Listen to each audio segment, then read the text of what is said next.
think first and foremost, it's important to think again, most of these situations in rangelands, they're extensive landscapes, so large land areas, where, you know, it's hard, if not impossible, to do very intensive things.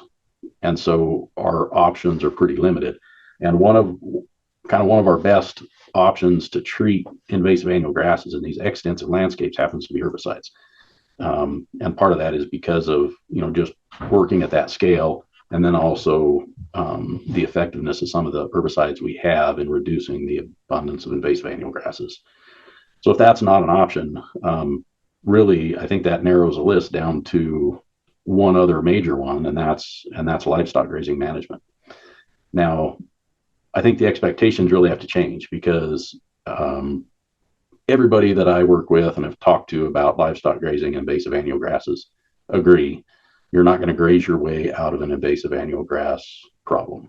And so that kind of gets at that question of expectations. Like, we probably have a lot better chance of really reducing invasive annual grass abundance with the use of herbicides.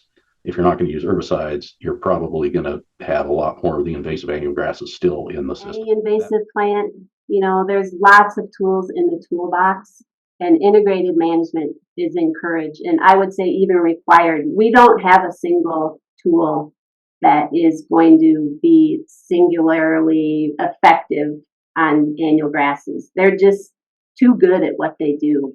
So I'm going to begin my response to this question by stating the value of prevention and taking care of the good desired vegetation that you have right now.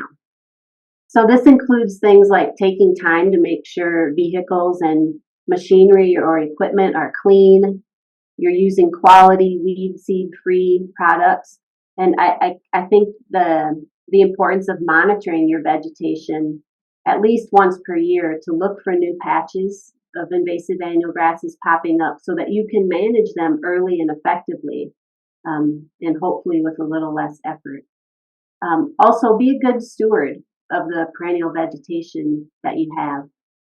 The research evidence continues to pile up that perennial grasses ward off annual grasses. So do all you can to take care of perennial grasses. Any tool you use should focus on stopping seed production.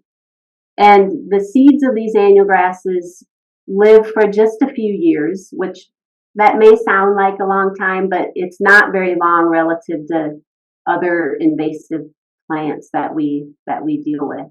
Stopping seed production, that can be achieved with mechanical control, things like mowing, weed whipping, or hand pulling. This would be for, smaller infestations, small patches. For larger infestations, you could think about targeted grazing in spring or fall as an option. Another tool commonly used to manage invasive plants is biological control. For invasive annual grasses, biological control, there are some soil-borne pathogens, but the research on them has been mixed, and in short, the pathogens really haven't been effective on a consistent basis across the region.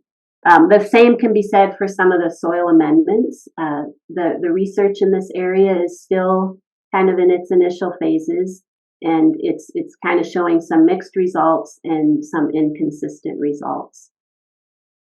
At present time, the most effective tool we have is herbicides.